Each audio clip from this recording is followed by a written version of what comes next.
2021 legislative update of the Morgantown Area Partnership. I want to thank our members who joined us today, because only by your efforts to work together can our legislators better work to improve our region and state. This is a special event because the COVID-19 pandemic brought challenges to our lives and livelihoods none of us ever expected.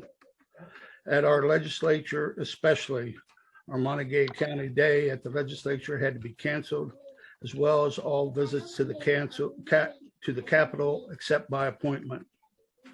Thus, we are especially appreciative of our legislators, Delegate John Williams and Delegate Joe Statler, and Senator Charles Clements and Senator Mike Caputo were delayed, but should be joining us shortly. We appreciate them for taking their time to listen and explain sometimes complex issues to us, their constituents. If anyone has a question for our legislature, please type it into the chat box. The partnership welcomes attendees to use the chat box to submit any question they may have. A few housekeeping notes. This session will be recorded. Recording will be made available to all participants and posted to the morgantownpartnership.com and our social media channels. Questions will be welcome. As I previously stated, look for the chat icon in the bottom toolbar. Microphones will be muted for the duration of this presentation. I'm Eldon Callan, Vice President of Governmental Affairs and General Counsel for the Morgantown Area Partnership. Senator Charles Clements, Senator Michael Caputo, Delegate John Williams, and Delegate Joe Statler's biographies and committee assignments and links to their sponsored legislation can be found on our webpage for this event. Be sure to review this at your convenience. The Morgantown Area Partnership is a public-private alliance comprised of the Chamber of Commerce, Montague County Development Authority, Morgantown Area Economic Partnership, and Neighborhood Revitalization Cooperation, otherwise known as Sunnyside Up. It exists for the betterment of economic, business, and community development in Montague County and the greater Morgantown area. We have approximately 500 business members in the community, and we focus on those issues at the state, local, and federal levels to make a difference not only to our membership, but the entire region.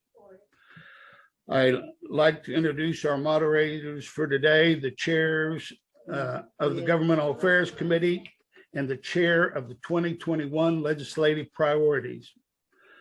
Libby Durr is a regional external affairs consultant with First Energy, Mon Power, for whom she has worked 27 years.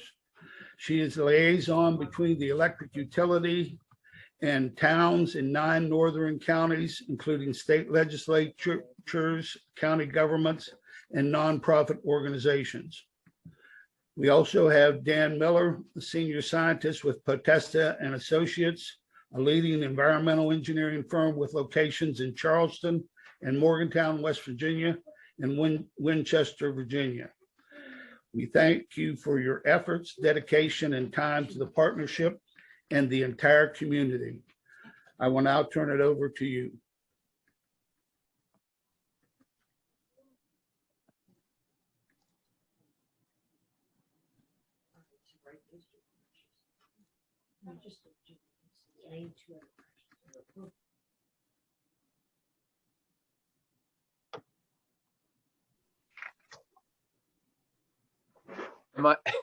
Am I talking to myself or am I unmuted? You're unmuted now. Okay. All right. Thanks for sending the note. Yeah, welcome the members that we have with us. I think not all of them are here, but they will be joining as we go on. And we've already mentioned how this pandemic has led us to all these Zoom meetings, and we're all becoming experts at these Zoom meetings and unmuting ourselves at the right time. So we have, I think, Senator Charles Clements and Mike Caputo. Are either of them with us yet? I have just joined. Hang on.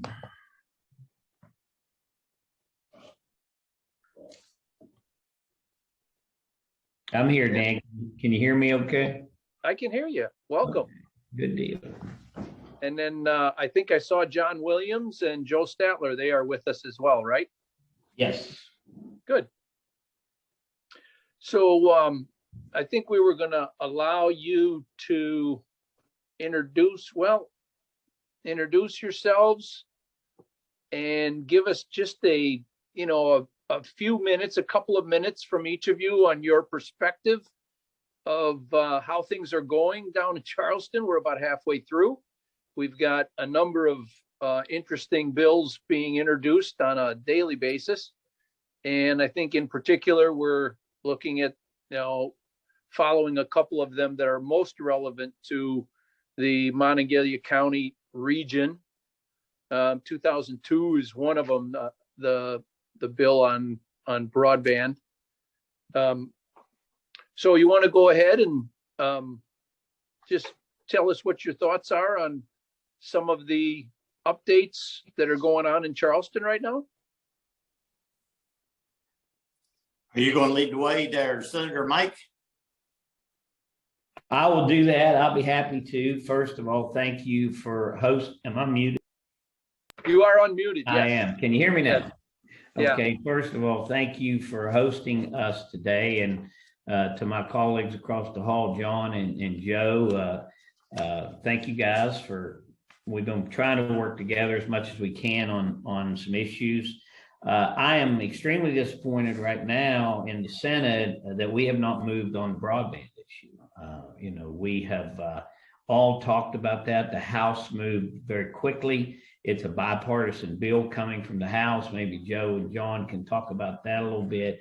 I don't know if it's the perfect bill or if it needs some work, but we need to get it out. We're at day 36, and the House sent us that bill pretty quickly, and the chairman has yet to act on it. So I have a meeting today. I'm going to bring that up and chat with him about that.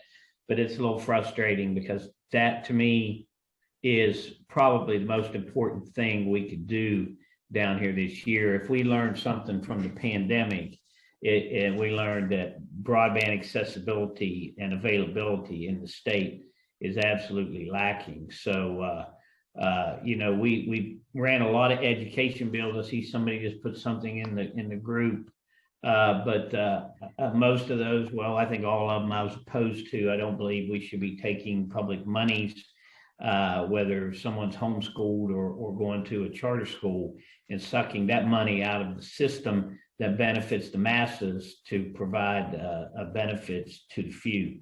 We've reduced a lot of requirements on certifications and licenses, which a lot of the municipalities have been opposed to.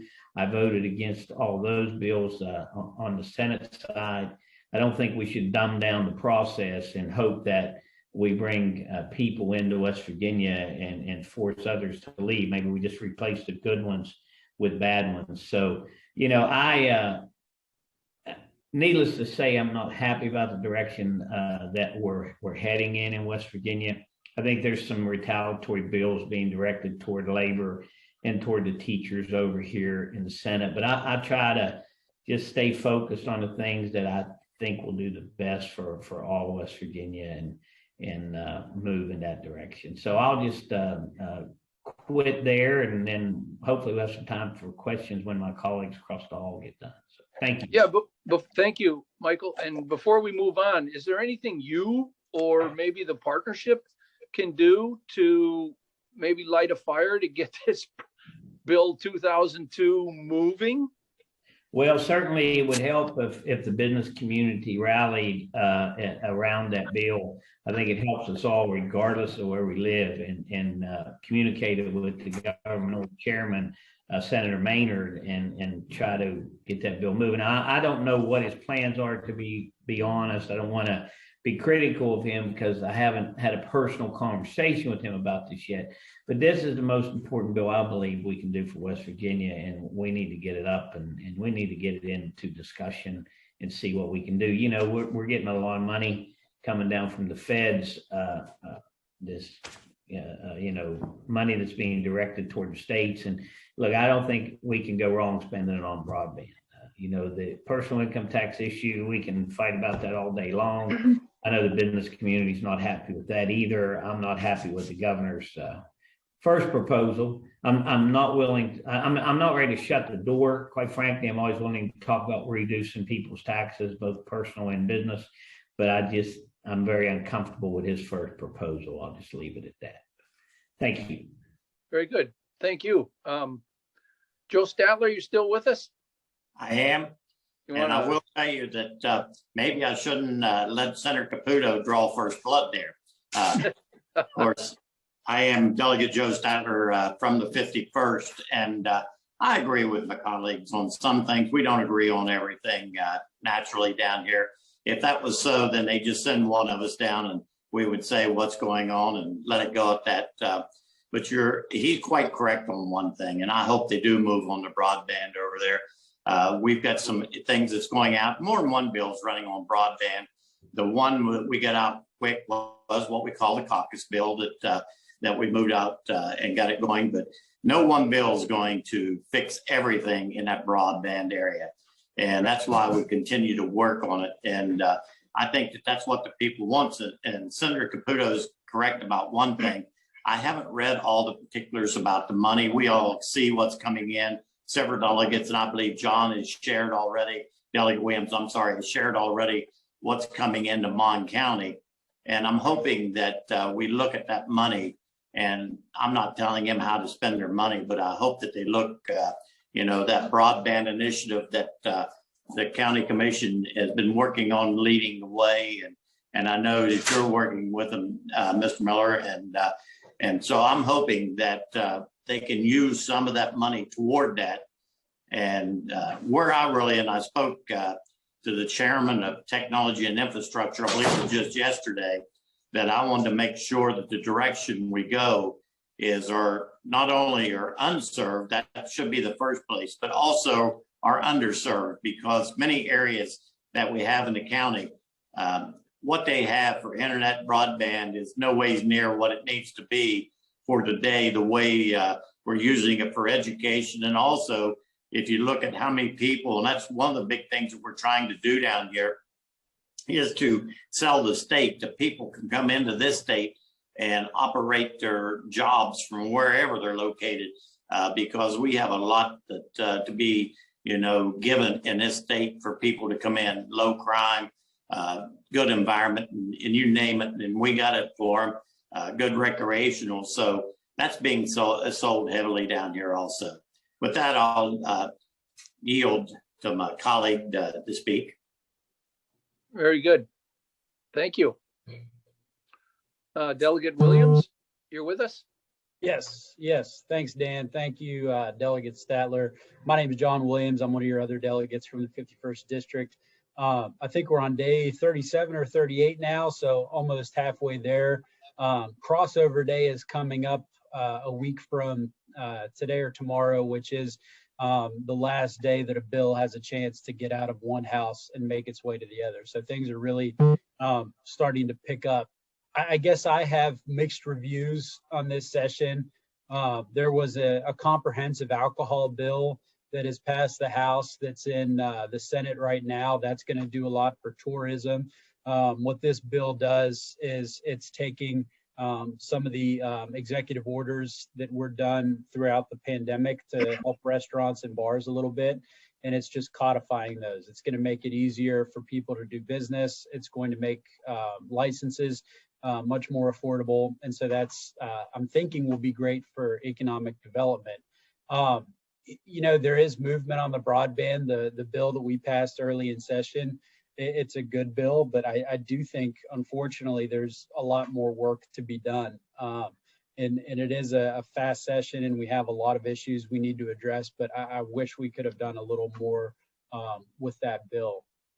I have a sense of frustration this session as someone who is a millennial, who is a young person, and I hear folks debate and talk about how we get young people like me to move back to West Virginia or to move to West Virginia And I just feel as if there is not consultation with other young people on these issues. And so Senator Caputo brought up the governor's tax bill. If you look at what constitutes soda in that bill, that includes soda water and almond milk.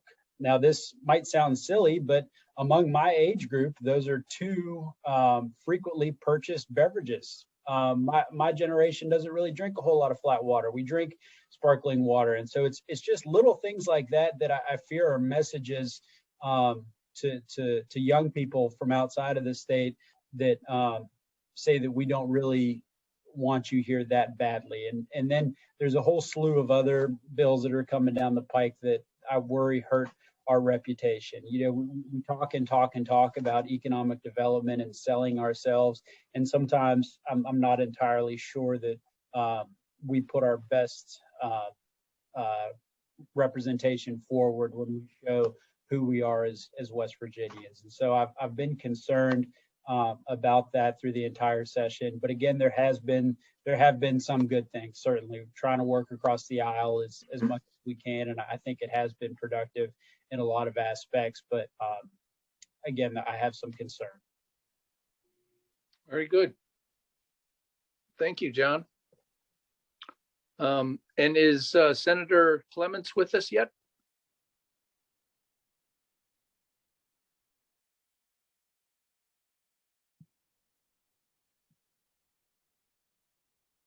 I guess not.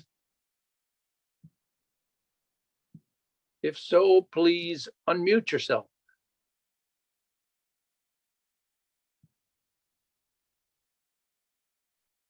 Nothing? Okay.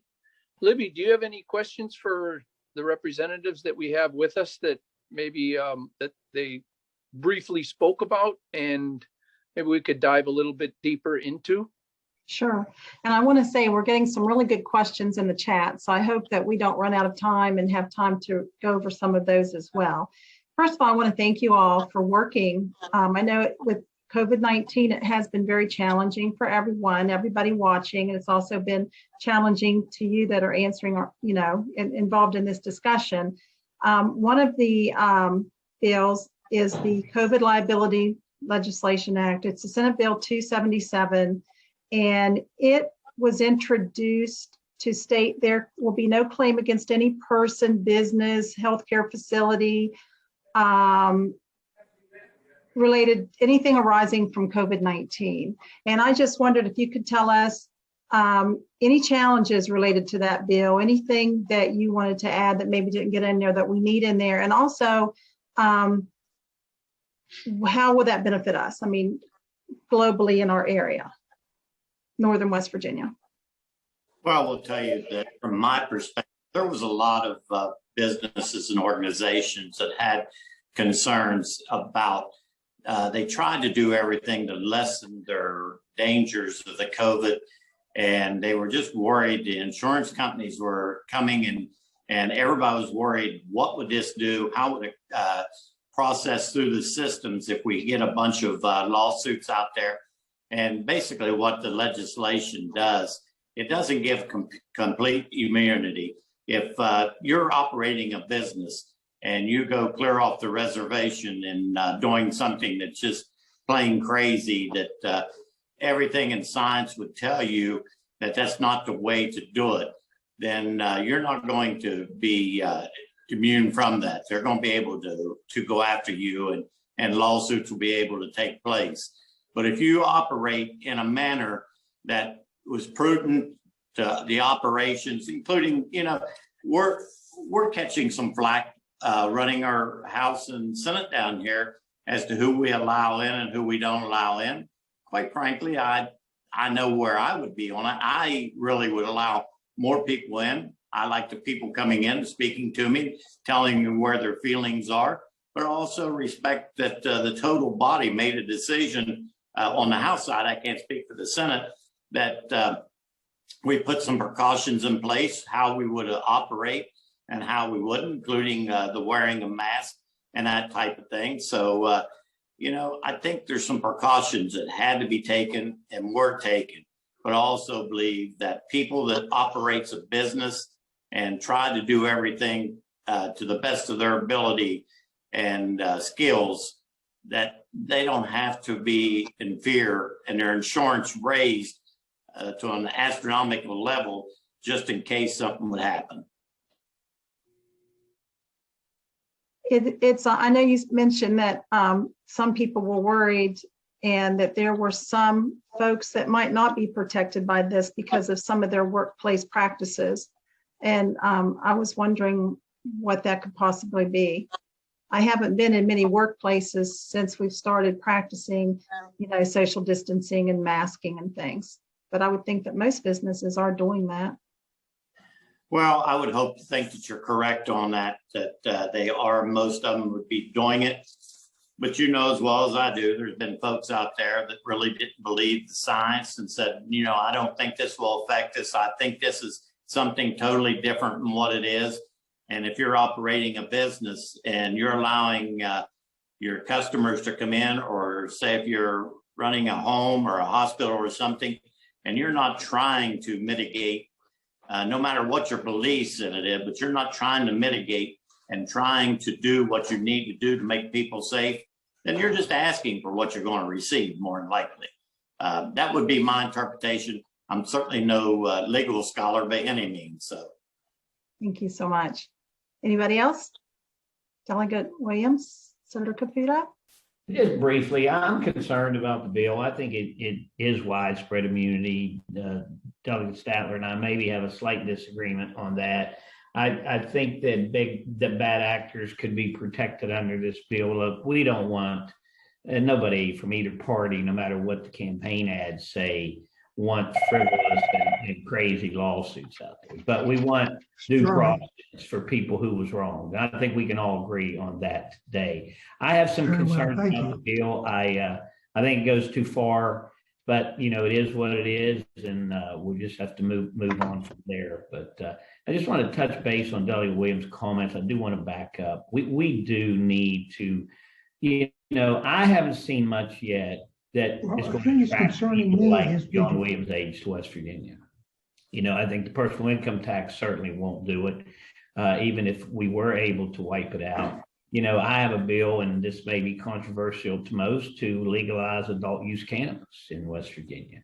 I think that brings millennials here. It brings jobs here. It brings money into our state. Those are the kind of things I want to pursue as a legislator, and inclusivity.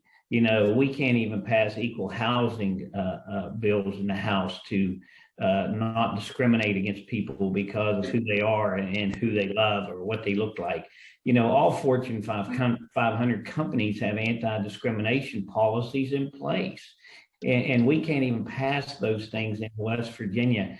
I just don't think we look far enough ahead. And I welcome more folks like John Williams to put their name on the ballot and try to move us in that direction, because that's the only way we're going to grow, in my opinion, the only way we're going to grow West Virginia. And Libby, I apologize for backing up, but when John talked about that, I just wanted to touch on that. Thank you.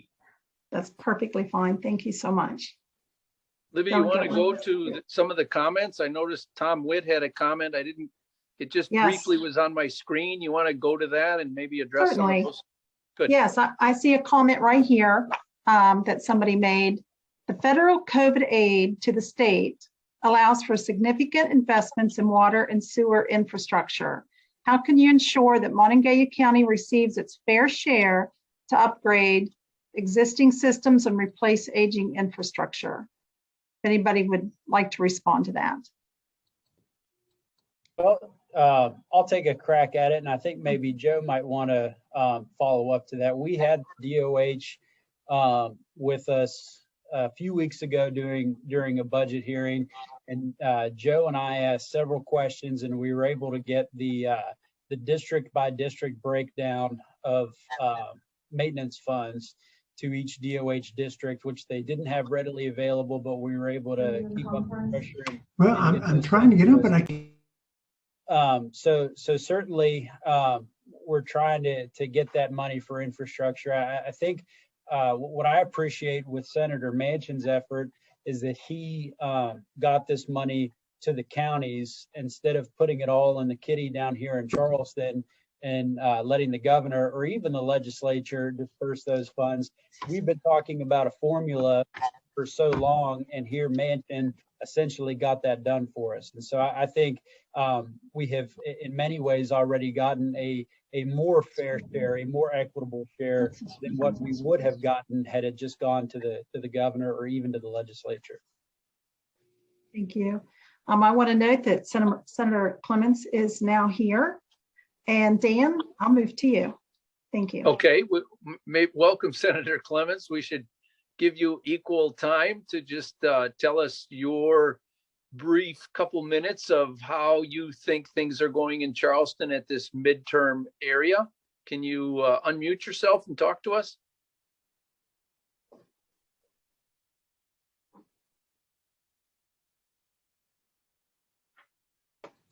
I don't know what, you know. There you go. We can hear you. You're good. Can you hear us? Tomorrow we have the Class G bill on second reading. I don't think he can hear us.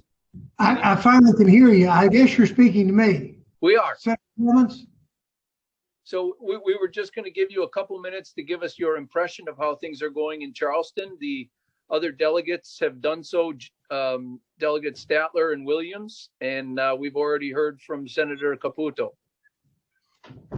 Well, I'm sorry I didn't get to hear what they said and wouldn't want to duplicate up or contradict some of the things they've said, but we put a lot of legislation through here this year. Of course, the big thing that came out of the Senate and the House this year was the education bill on the ESAs, on the educational savings accounts. I know those are very controversial in a lot of areas, but we do feel like that they are best for the students in the state. Just been quite a bit of stuff has gone through here this year, and I didn't hear exactly what the others had said. Well, one of the issues that the Morgantown Area Partnership has determined to be of priority is the broadband bill. I think it's 2002. There may be some other related ones, but apparently it's, I don't want to say dead in the water, but not moving very quickly. And I don't know if you have any influence on getting that read and then get it to the other side. The procedural things that you're familiar with, those details, that's what we need it to get moving forward, because the deadline is looming. I don't think there's any question that the broadband is not a very, very high priority for both the House and the Senate, and we need to get that done. And we have so many areas in the state that are just totally isolated, and there's been a lot of movement to take a lot of things and put it on websites for people so they can see and give a lot more transparency. If you don't have broadband, you don't have that at your fingertips. And it needs to get out there. It needs to be out there for the education of our children, because with the COVID, that we have no choice. We've got to get that out. And I think it will be done. I can feel confident in that. Good. I'm glad to hear that. And just recently, within the past couple of days, the commission, the Monongalia County Commission, put out an RFP, and that the response to that RFP, the deadline was yesterday, and my understanding is there were 10 different responses to that. I think 9 of them were out of state, 1 was within state, and the whole purpose of that RFP was so that we would be eligible to receive federal funding as it becomes available, because you need to have a plan in place. And this RFP was basically to get professionals to come in, evaluate our situation as it is now, and determine what is the most efficient way to get coverage in the areas like around Blacksville, Clay Battelle High School, Blacksville. Those kids are suffering much more than the ones sitting in Suncrest that have really good broadband. So understood completely, because I look at the second district, it's all rural. The largest city in the second district is Moundsville. So that tells you how rural that this is, and it is very important that we get that broadband out there. And I, along with, I think, almost every member of the Senate, will do everything we can to make sure that's done. Good. Glad to hear it. Yeah, that's important. What other Anything else? issues? What other issues do you all have that I could try to answer? Okay. Libby, have you had a chance to look at some of the questions coming in from the people that are along with us? Yes, we have some excellent questions. I was going to ask a question actually about the governor's tax proposal, but someone had written a question about the pandemic has dramatically changed state and local budgets. And they're concerned that the governor's plan may create a great deal of uncertainty for the business community. And they want to know if our folks on the panel support having a tax study commission with, business, labor, legislators for the next year. Let me say this. Don't feel like I'm ready to jump in with both feet into the water on this proposal by the governor. I think it's too big. It just is something that we're taking a major change, I think, without taking a long, hard look at what this is going to do to the West Virginia and its people. I know the objective is to try to attract people from from other states to come to West Virginia, and we look at the people that are leaving California to try to go other places, and they say, well, they're going to Tennessee, Nevada, Texas, and Florida, states that have no income tax. Well, that's true, but they have other things to go along with the no income tax that we at this point don't have. And I think before we go into this, we need to take a long, hard study about what are we going to do? How's it going to affect the people of the state of West Virginia that are already here? And then what is going to be the ultimate benefit of it? So I would gladly love to see a long study on that, whether it be a year or even more. But to jump in, I think the first year and just without any question say we're going to cut 60% income tax by 60%, that's skating on thin ice. I would add in also from my perspective that what I see in the proposal, I think it's aggressive at a point in time, and I'm not sure at the end of the day you're correct. I think there's going to be some winners and some losers in this, and I'm afraid we got more losers than we have winners.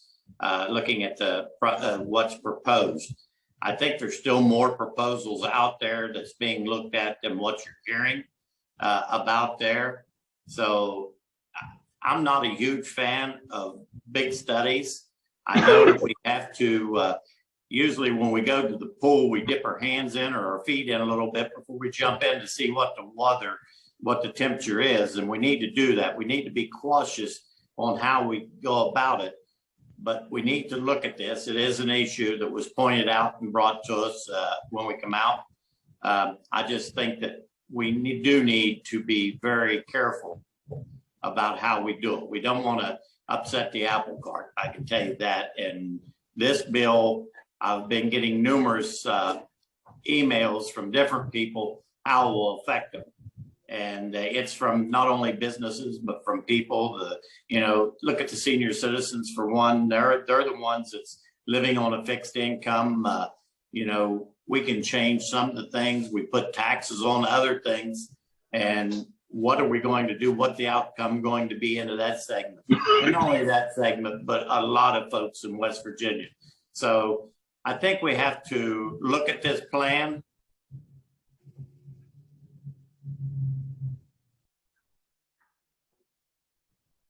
I think He froze up on us. Yes. We need broadband help there. So There we go. Okay. Dan, did you have another question, or did you want to read something from the chat? Yeah, because I'm dealing with my cell phone here. I don't have the Okay. write-in questions that are there. So if you want to if you want to read one or Certainly. more of the ones that have come in. Yes. I have one up here. It's somewhat lengthy, and I don't know if everyone can see these, but this is with respect to Senate Bill 538 and House Bill 2853 regarding forced pulling, which Oil and gas. yes, Yep. yes, and the person who submitted this has, just like your opinion, he is requesting that you oppose it, the forced pulling legislation. Well, let me add this. That's where I'm late getting here. We just had a Okay. meeting with that. Now, yesterday, there was a stakeholders meeting of all the people, most of the people involved in this. And by that, I'm talking about the Royalty Owners Association, the Farm Bureau representing the surface owners, and interested parties from the gas company. And we basically told them to get together and work something out. We understand that we're dealing with people's property rights, but we also understand that all it takes is one or two people to hold up the development of a whole lot of other people, which is holding back the industry. Now, how far this will go, I don't know. It was here several years ago and never gained a whole lot. Well, it gained traction. It passed the House once, went to the Senate, they made an amendment, and then when they sent it back to the House, it failed on a 49-49 vote. So it's something that you sometimes have to sit and weigh the overall interest of all the parties involved before you can make a decision on that. The fact that we do have an agreement, or at least a purported agreement between the Farm Bureau, which represents mostly surface owners, and also the Royalty Owners Association and the gas companies, that could move forward, but we'll guarantee that unless everybody is protected with that, I don't think it's going to go. But we're going to have to see. Now, this bill that was introduced today is just a rough form of the bill. Joe, you may have remembered Woody Ireland's bill of 2015, which was, like I said, failed on a 49-49 vote when it returned to the House. So we're just waiting to put all the pieces together to see if it can work. I understand it is a very controversial thing when you start talking about forcing people into doing something. I guess from my perspective, I would say that in the past, I sat on energy along with Senator Caputo over here, and I'm not on energy this year. I'm on finance, of course, and education. And yes, I have received some emails with concerned citizens about that. I get some messages when I get back home on the weekends. I've looked at it, but I've not studied it in depth, nor have I listened to it in committee. And so therefore, I've not read it in depth enough to give you an honest opinion. Looking from the outside, looking in, I understand in the past what people wanted, and I understand why people don't want to give that. So I guess until I get that before me, I'm going to have to defer to some others on that one this year. I've not studied as deeply as I have in the past. Well, let me add that today the bill was just basically introduced in a rough form. Next Tuesday morning, we will have people from industry, from legal, from the Farm Bureau, from the surface owners, and those people will come before the committee and have input into it. I think we got a lot of work to do before a bill comes out of the committee even. And once it leaves the Energy Committee, it has to go to Judiciary and then be passed by the full body. So it's still got an uphill track ahead of it. There's no question about that. I'm really concerned about that bill. I will probably continue my opposition to force pulling regardless of the percentage they raise it to, because, you just can't take something, in my opinion, from someone who doesn't want you to have it. And, I think there's always a way you can negotiate with people and find compromise. If you're wanting to buy those minerals, you just have to maybe pony up. But I'm just not inclined to force someone to sell something that they maybe don't want to sell. And another real problem I have with this, and I took floor about this a week or two ago. People don't have access to the Capitol. I mean, you know, Senator Clements is right. We're going to have some representatives of those various groups in a room trying to reach agreement. But the folks who I really want to hear from can't even get in the Capitol without an appointment. You know, the governor has opened up bars to 100%, but we can't open up the Capitol to 100%. That just does not make sense to me. I think this is a bad time. This is just my opinion. I respect all my colleagues on here. We're not only colleagues, we're good friends. But I think this is the worst time in the world to pass extremely controversial legislation such as this and others, the other bills that we have passed, because the public doesn't have access to come in here and just talk to their representatives at will like they normally have. So I would certainly, I probably would be against it regardless, but I'm certainly not inclined to support that this year because of the access issues. Well, That's a Senator, great point. I want to really thank you, because that makes this such a special event. You take your time, I know, and I want to be very respectful for your time, because I know you all got committee meetings to rush off to. We thank you very much. It's quite a privilege to have you join us and answer our questions. We work very hard to get our membership issues out. And we thank you for putting yourself out here and addressing our business community. I'd like to thank our moderators, Dan and Libby, for their work and commitment to the partnership. And I would like to now recognize our President and CEO, Russell Rogerson, to say a few words. Thanks, Eldon, and thanks to our legislative representatives for everything you do on a daily basis for us. And thanks to the attendees. I really think that's probably the most robust and excellent group of questions we received on any of our virtual events. So thank you so much for your engagement. I just think it just shows the importance of what is going on in Charleston has to do with our community and our state. And so we just encourage continued conversations like these, and we do our best to get our information out to our membership so that you as legislators have an opportunity to hear from them. So we appreciate the relationship, the partnership with you and with our members, and thank everybody for being here today. I'll remind everybody that this has been recorded. It will be on Facebook and on our website. And anyone's entitled would like to just contact me and we'll get you a copy of it as well. This concludes our legislative update. Thank you very much. Again, thank you, senators and delegates. Please contact me with any questions or anything I may assist you with. Thank you very much. Thank you for having us. Thank you. Wonderful. Thank you.